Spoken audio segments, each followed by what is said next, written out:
to Heart Live, a place where hearts meet to learn, live, and grow. Tonight we have Ty Sprinkle on the program.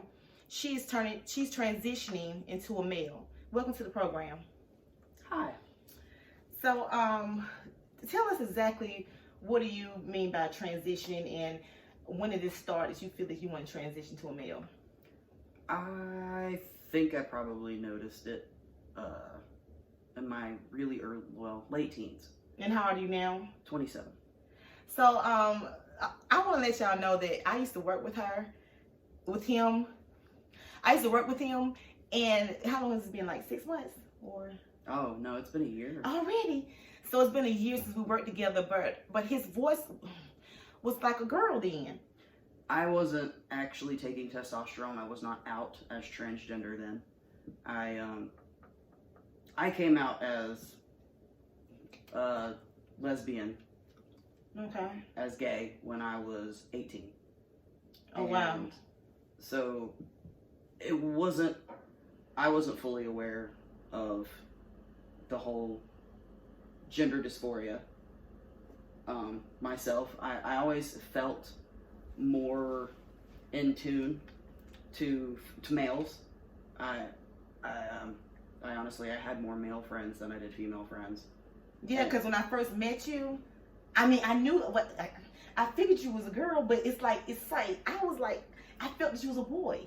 Yeah. And like even when we became friends, it's like you are more of a guy than a girl. So I'm not surprised with this, process you're going through. But I didn't know your voice was really. I mean, it's really like a dude. Yeah. I mean, like it's crazy. Say hello. How are you doing today? Hello. How are you doing today? Your voice is so deep. Okay, so tell me, you're 27 years old. So where are you like mentally, like with this transition? Have you noticed? Have you went through any kind of depressions going through this? What are the challenges you went through, like trying to transition? I honestly think coming out was the biggest. From the start? Yes. To be honest, I didn't even realize how long I had been talking about transitioning. Right. I have an ex that recently came back into my life. She's become a really good friend, and she was like, "Man, I'm not surprised at all because you were talking about it when we were together." And I'm like, "Wow, that's that was 7 years ago." Yeah. So I don't know. It was crazy. But I talked about it off and on for the last 7 years, and honestly, I feel like working at BMW and having those people in my life really, I think, just put me at a place to where I was like, this is who I am, and I'm not going to be afraid to do this anymore. Yeah, because I see you a lot stronger. Like, you're not saying you was timid. You are a lot, like, I mean, I'm just surprised that, you are a lot out there now. I mean, just not afraid. It's so funny. I feel like Missy had so much to do with that. Yeah, I believe that. She just, I don't know what it was, but like every time I'm with Missy, anytime we hang out, it's like I turn into Superman. And I've told her that I don't care anymore, and I feel like I shouldn't. When Miss is the type of person, she'll push you to be whoever you are. She accepts you for who you are, and it's one thing about Miss I love. But I think I'm just I'm happy that you're in a better place now, because I see you in a better place right now than before. So, what exactly do you have to go through? Like, what do you plan on doing now? Like, you taking the shots. So yeah. And how often do you take the shots? I take my shots every 2 weeks. And let the audience know exactly what your shots are doing. So testosterone shots basically eliminate the estrogen that my body produces naturally. I take 100 milligrams of testosterone every 2 weeks. So the testosterone, for one, deepens my voice. I will start to fill out more. Males have more dominant shoulders and back features. So my body will fill out a little bit more. My face the actual structure of my face will thin out just a little. For some, it's more pronounced, but I haven't been doing it that long. My first shot was September the 14th, and I've been doing it every 2 weeks since then. And have you had any side effects to it? Have you noticed anything that's kind of off? Nothing that's not supposed to happen. So taking testosterone basically pushes my body back into puberty, but male puberty. So what a standard, 15-year-old boy would go through, that's what my body's going through. Wow. I sweat more.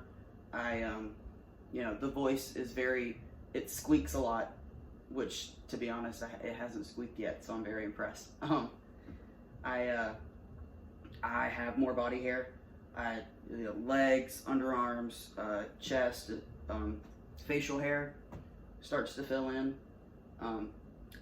The breast will actually shrink a little. Wow. Not a lot, but it is a noticeable for most. I wear a binder so that mine aren't noticeable. This shot is expensive, like. Believe it or not, I was really surprised. So my doctor prescribes me 10 vials, and 1 vial gives me 2 doses. So you can't actually distribute more than a certain amount at a time because it is a controlled substance. Right. A lot of males use testosterone as steroid shots, which is illegal. So I can get up to 6 vials at a time, and my 6 vials run me about $40 to $50. And my gosh, if I'm getting 2 shots out of 1 vial, it's pretty good. Yeah. So overall, you're happy right now. Oh yeah. So from this, let's go back to before you basically came out with this. And I know you came out. I came out as gay. Yeah. Well, you came out with gay before this point. Yes, I came out as gay when I was 18. So. But I didn't come out as transgender until. Pretty much right when I left BMW was when it really, really started. Okay, so coming out gay, do you think coming out gay was harder than coming out transgender? Yes. Transgender. I don't know. I feel like because I was at a different point in my life, my mother has never been on board with any of it. Yeah, that's why I want to ask you. As far as your family, your mom and your dad, Well, so my parents divorced when I was 2, and my mom had full custody of me. I've lived with her and my stepdad my whole life. And now when I came out, my mother told me that if that was the life that I was choosing to live, then I could not live in her house any longer. So I moved in with my dad. At 18? Yeah. So I lived with my dad for, I think, 3 months. And from there, I moved in immediately to the girl that I was seeing at the time. I had known her family since I was 16. So they've been a part of my life for a really long time. So I moved in with them. And honestly, it was exactly what I needed. I needed to be around a family that just loved me the way that I was. And they definitely did that. And to be honest, they're doing it now. They're awesome. They're such a great support system. Now my dad is on board with all of it. He doesn't care. He's excited. Well, I'm not gonna say that he's excited about it. It's been really hard when you've been calling somebody your daughter for 27 years, changing it up and being like, hey, this is my son. It's been really hard for him, but he's really trying. He tries. It's hard. I'm asking you another question. I remember when we worked together, you had mentioned that you lost your brother. Yeah. It's been has it been a year? How long has it been now? It's been a year. September the 1st was a year. So how did he accept you coming out when you were gay? Was he okay with it, or? Oh yeah. So you think he'll be okay now? Oh yeah, of course he will. Good. All of my siblings have been really, really great with it. Okay. And he was my stepbrother. He was the youngest. Well, I was the youngest, but he was right before me. So he was my stepmom's youngest son. But all of them have been so great with it. Well, that's good because a lot of people don't have a support system when they're going. Well, my mom's side of the family is really the only. They don't support it at all. It could be maybe religion. It is. No, it definitely is. I mean, I was raised Baptist. My mom and her entire family was raised Baptist. So I know that it's a religious thing. I get it. I was raised in church my entire life. I don't believe the way they believe. Okay. So I mean, I'm not trying to get really deep into stuff, but I just noticed like a difference with you from when we work together, because like I said, this Heart to Heart Live, these interviews from the heart, so it's from the heart. So I noticed at work sometimes you have a lot of sad times, a lot of depression. I did, and I don't feel that energy right now. Honestly, it's like you're a different person. Yeah, well, that is kind of the overall point. I don't know. When I was working at BMW, I had a lot of things going on, and I found out a lot of things that, you know, I didn't know about my life and things that I had been through, and right. So a lot of that played into it. You know, I was discovering things about my past that were kind of gray areas, and I wasn't happy. I wasn't happy being a girl. It just, to me, it didn't make any sense. So that's what the sum of it is. Yeah. You was not happy being a female. No, not at all. It didn't make sense. Not to me. So right now you still have female parts. Yes. So tell us the process you plan on doing in the future. Well, for right now, the first step is your first step is transgender, no matter if you're going from male to female or female to male. You have to start seeing a psychiatrist, a counselor. That's your first step. And you are doing that now? I am, yeah. I immediately started seeing a counselor. I was seeing a counselor when I was at BMW. Okay. And she's actually the one who signed off. She helped me find my doctor here in Greenville to prescribe me my shots. And she signed off on the, you have to have a therapist sign off on any form of gender dysphoria is the official diagnosis. For you? Yeah. And what is that? Just not, you don't feel in touch with your gender. At all? No. Your body, my physical makeup just doesn't match who I am. So you don't feel girly? You've never really felt girly? Dear God, no. Have you ever wore a dress? Yeah. My grandma used to put me in them, and it's so, like, imagine being forced to do something that you just don't want to do at all. Yeah, that's me wearing a dress. Wow. It was like horrible. Heels? Can you remember being on heels? Oh my God, yeah. I was a model when I was 14, so I mean, I did the girl thing. I tried. And I remember wearing heels. I can strut in heels like it's no one's business. But you wouldn't do it? Hell no.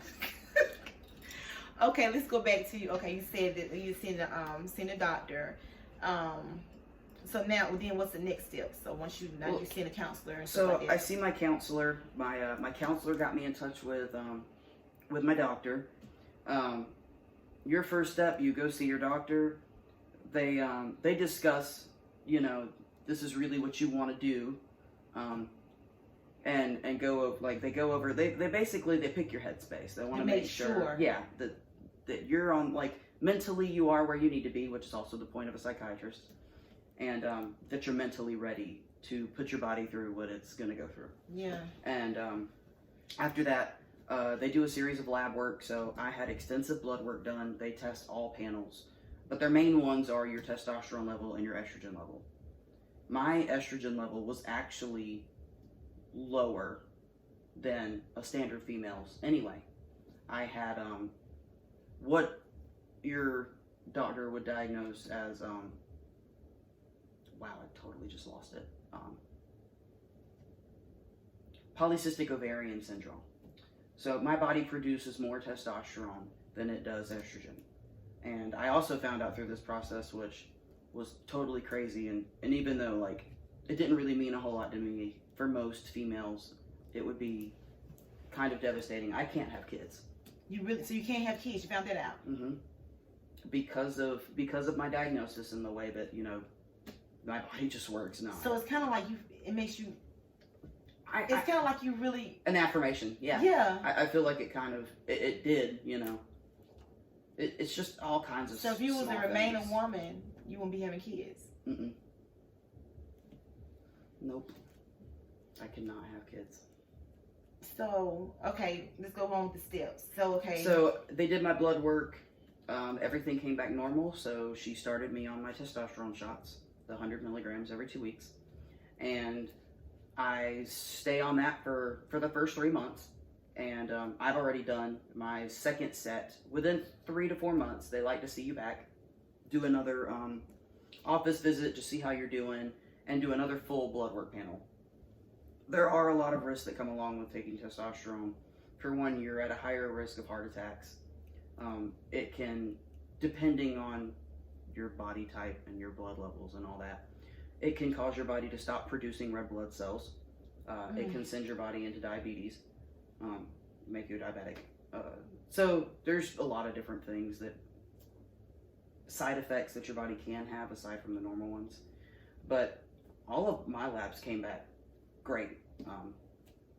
So I stay on the dose that I'm on.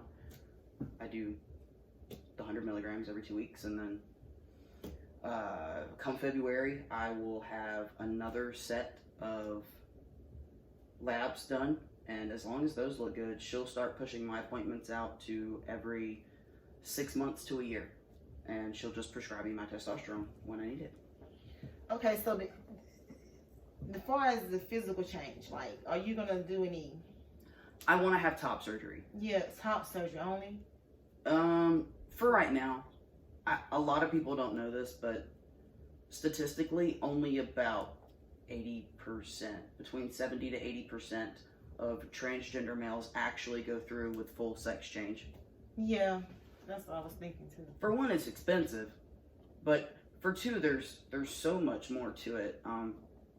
There have been cases where guys have lost sensation because nerves weren't corrected, like weren't put back properly. I mean, there's so many other things, but it's also really hard, if you imagine being a surgeon, to make a penis out of nothing. That's my point. What in the world is... There's a lot of different things that you can do. For me, I don't... Honestly, I don't feel like I have to have a dick to be a guy. Okay. I don't feel that way. Okay. Having a dick doesn't make you a man. So that's not your main. Not goal at all. Okay. No. For me, it's more. Because when you hear people say they want to go through this change, that's what they're thinking. So that's why I want to ask you. You just want to have a You just want to have a penis. No. No. That's not it at all. For me, mine was strictly personality. You know, you look at guys today, and I'm not one of those people who hate men, clearly, or I would not be doing this. But a stereotypical male today, they're rude, they're arrogant. They don't treat a woman the way that they should be treated. That's true. And for me, not only did I feel, like I was born the wrong gender, but I also felt like I was born in the wrong time. I was raised very traditionally. I feel like if you can't open a door for a female, if you can't pay for her meal, I just feel like that's very basic. It's such, I feel like it should be a requirement. Now, provided not all females agree, that's totally fine. That's just we're on the same page. That's just me. I feel the same way, and I feel that a lot. Listen, I'm single for a reason. Same. I'm single for a reason, and I feel that a lot of women, they accept so much from men. They accept so much to the point where, what can we ask for? Because you make it so easy for them. You accept anything. It's just... I think a lot of it has to do with the fact that I was raised with a biblical background. But to me, you have a man of the house for a reason. Exactly. And I've always... And it's really changed, because these days you have the female is going off to work and the man is staying at home watching the kids. Yeah. So it has really changed. And for the households where they have agreed to that, that's fine. Yeah, great. That's awesome.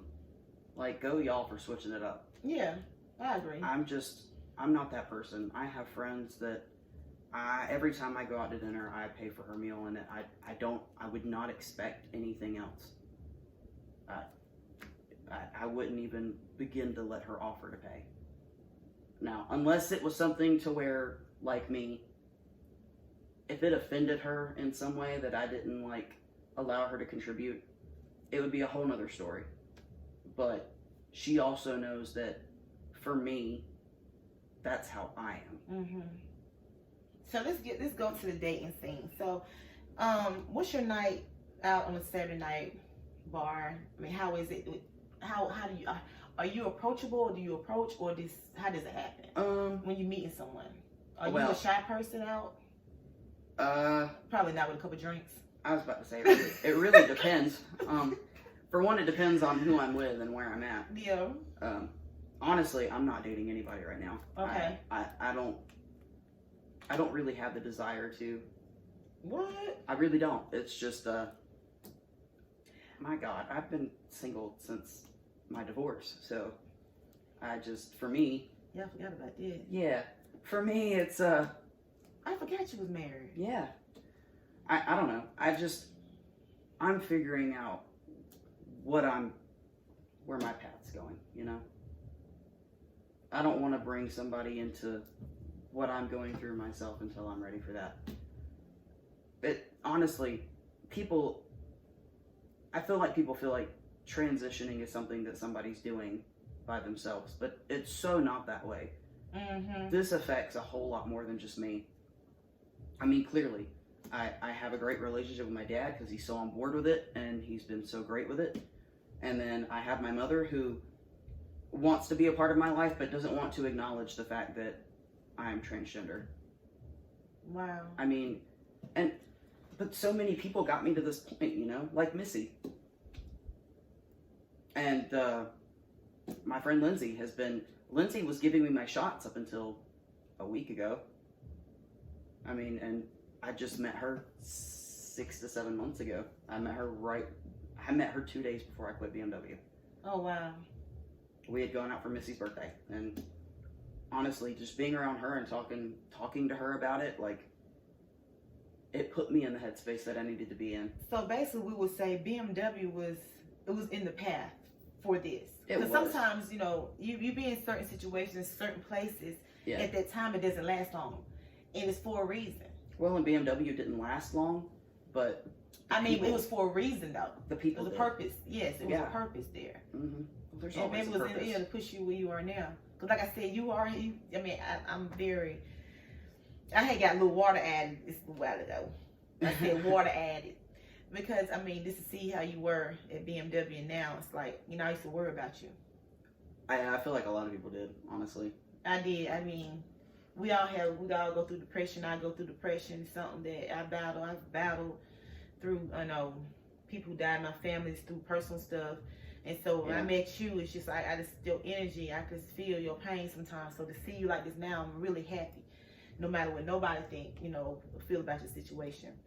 You are in a place that I've never seen you before. And I don't even know you like that. Yeah. You know what I'm saying? I don't know you like that. I know you from work, but I don't know you outside of work. But in work, you was just a little sad puppy, just like this lost, just trying to. Seriously. No, I know. And it bothered me. Honestly, it bothered me. But I didn't know it was this. I didn't know that this would make you just so comfortable. Yeah. Because I was thinking you were already there at that part. I pushed it off and pushed it off and pushed it off for so many years. I remember talking to my ex-wife about it, like right after we had split. And at that point in time, my God, that was 2 years ago. It was... Because you look like a dude. She was like, you can't just do this, because of me. And I'm like, it has nothing to do with you, even though at that point in time in my life, had I gone through with it, it would have looked like it was that. It would have looked like I was just trying to get my life back. But... in no way you in no way you like a female. Like now? No. You... Oh, thank God. No. What I'm saying, at work, when I saw you, I was like, because I named you something. What was your name? Tori. No, I named you something else. You did name me something. What was? I cannot remember. You were like, oh, why is she calling me that? Mm. Oh, God, I can't remember what I named you. I don't know. Was it Tommy? It was not Tommy. It wasn't Tommy. You did name me something. Okay, what is it? It's not Tora. It was. It was Tora. It was Tora. Tora. I named you Tora. Well, something else I want to touch bases on. You mentioned coming out. We didn't go into depth about you coming out. How did that go? Well, which time? Coming out as gay or coming out as transgender? Which one was the worst? You know, honestly, I feel like because I was so much younger when I came out as gay, I feel like that one was harder. Mainly because I didn't really know what I knew it was going to be bad, I just didn't know how bad. You know, I knew that my mother I knew that she wasn't gonna be happy or thrilled but I don't think that I actually expected it to go the way that it went. I mean, I think I did, but I didn't. And my mother will tell you, it took me 7 years to come out as gay. Which is really odd because it took me 7 years to come out as transgender too. So have you ever had sex with a male? I mean, yeah. I mean, when you were, no, I mean, maybe now I'm saying like. You mean before? Yeah. No. I didn't actually even lose my virginity until I was 20. And, wow. But no, it was not to a guy.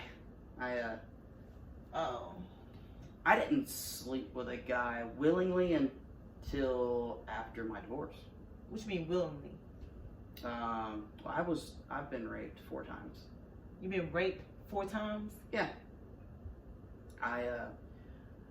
Once when I was 6, my brother. And your brother? Yeah.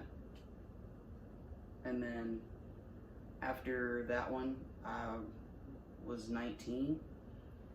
And then there was one time after that, I was 22. And then the last one was actually while I was at BMW. Okay. I've been molested before. Mm-hmm. And I know it's the difference between being molested and being raped. Which I'm gonna tell my story about my life eventually, because I feel as if I'm interviewing people, I should be able to discuss my own life. Yeah. And the reason why I started Heart to Heart is because I have a heart with a lot of chambers that I've been through a lot, and I can relate to a lot of people's situations. So being molested, you know, that's something I blocked. But you being raped 4 times, I'm like, I couldn't imagine. I mean, 4 times. Yeah. And it's not the same person. No. So it's not being molested. It's different. Yeah. Yeah. It's,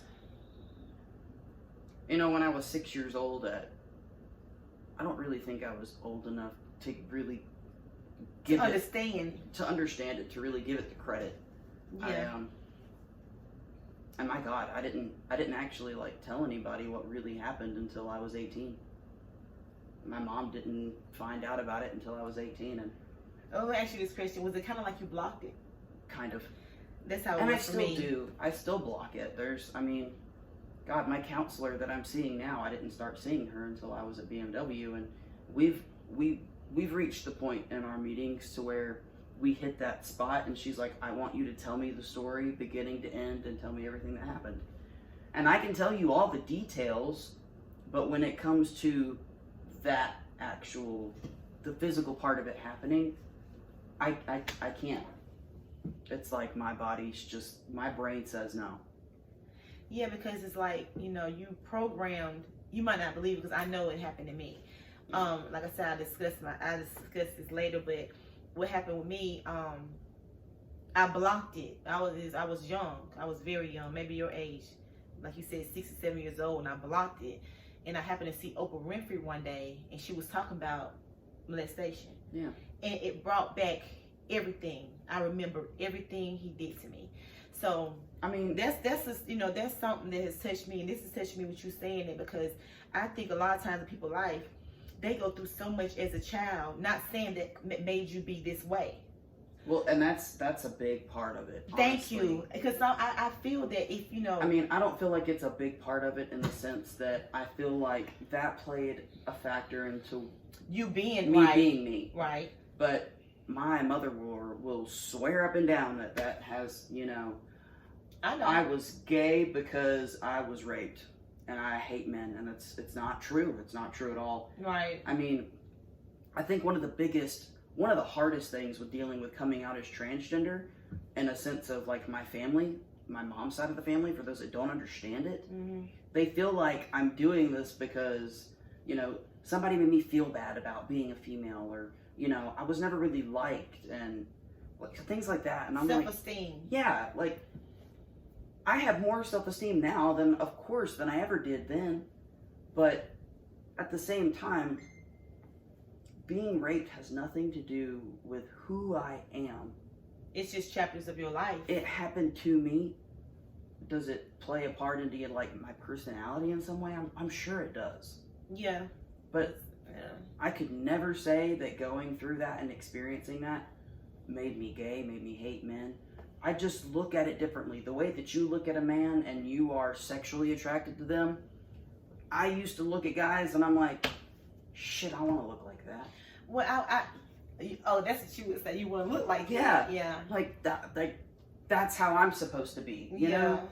That's how I felt. Right. And that's the easiest way to explain it to people. But with my mother's side of the family, it's just been like, they keep asking the same questions and I keep giving them answers to try to make them understand it, and they just don't get there. And at some point... So let me ask you a question, and I had to interrupt, but I just want to get my thought. You being raped, do you think in some of those situations, Miss Asking, I don't know, they were testing you? Like, you know... Who? Being raped, not at a young age, it's older age. Like, yeah, you're gonna, because you're basically a male. They never saw me that way, though. Like, the men that did that, they didn't view me as a male. They didn't want to, though.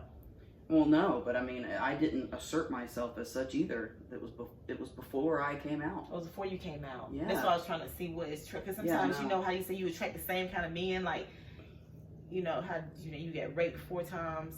I guess it's a situation or a place, or... So, like, the 3rd time that I was raped, I was in a relationship. Like, I was engaged to somebody, and we had discussed having kids, but we never could agree on who was going to carry the child.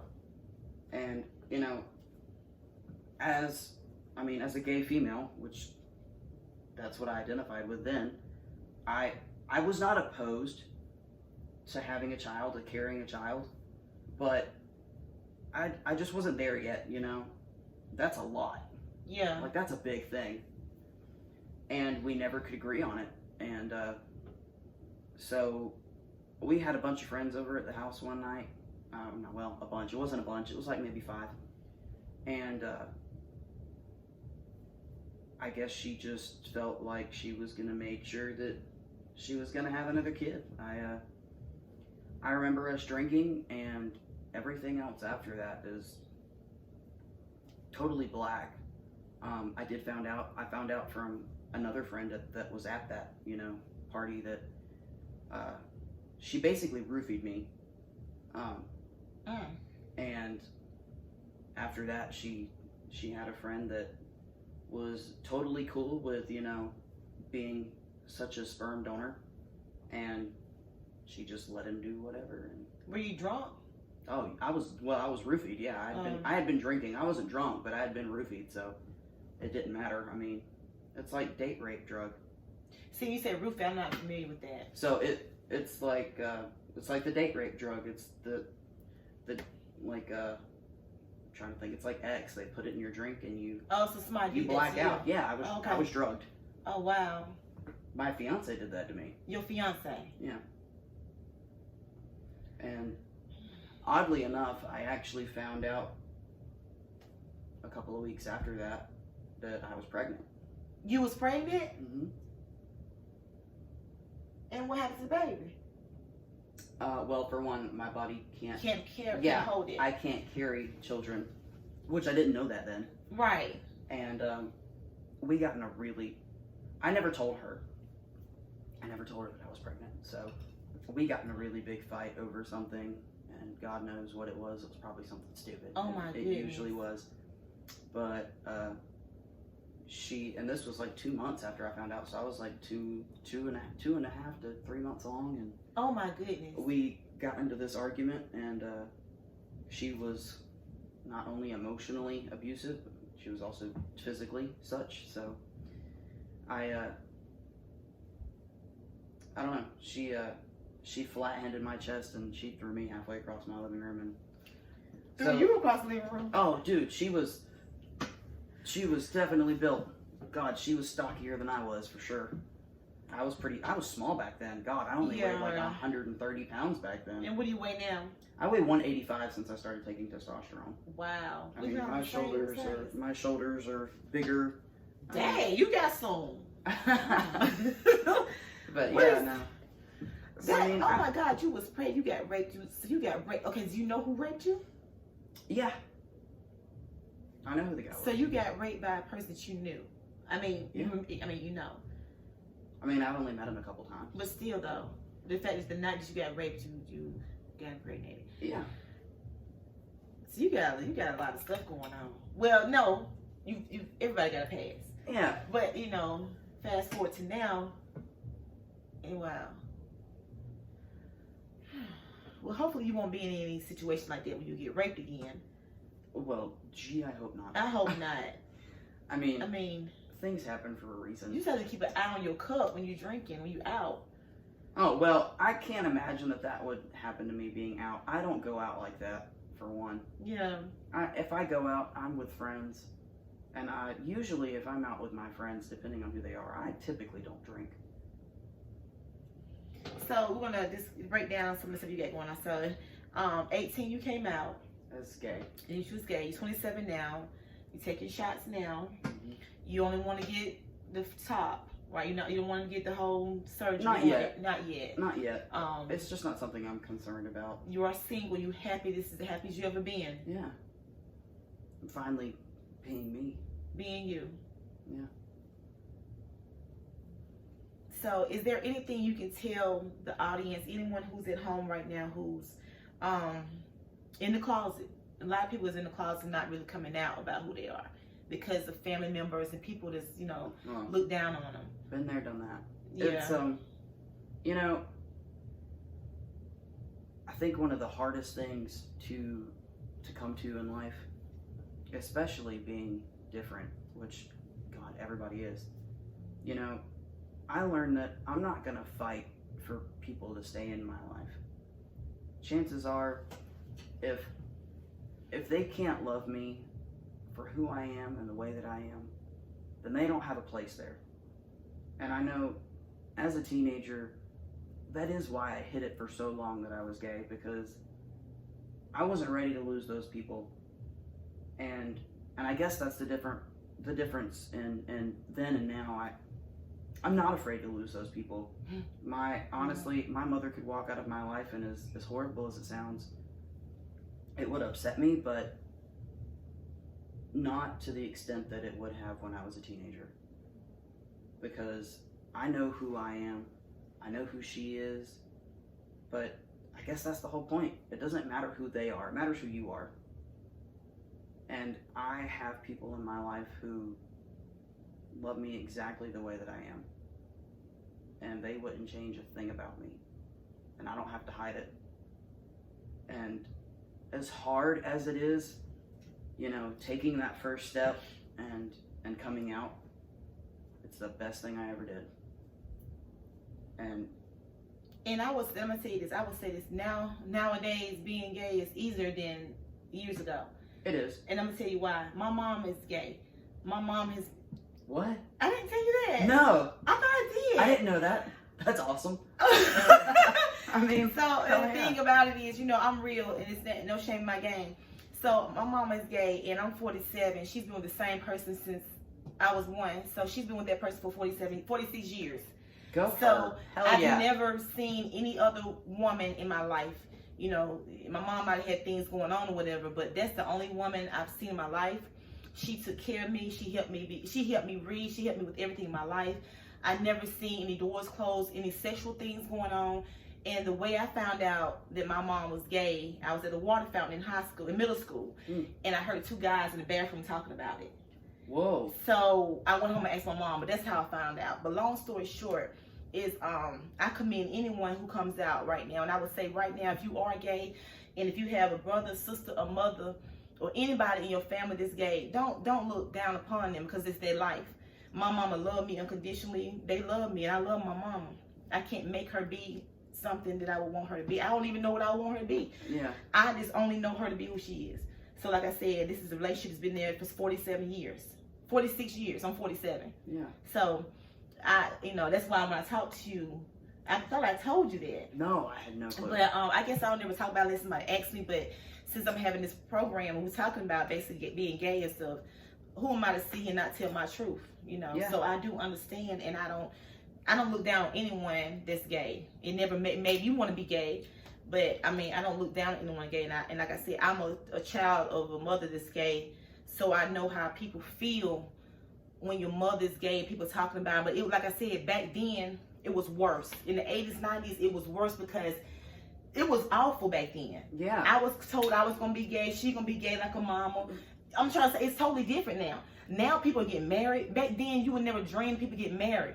You see what I'm saying? No, yeah. That's what I'm trying to say. Back then, it was like people sneaking like. I remember. I was seriously. awful. I remember. Well, no, I mean it was awful, but I remember exactly where I was the day that gay marriage was approved in all 50 states.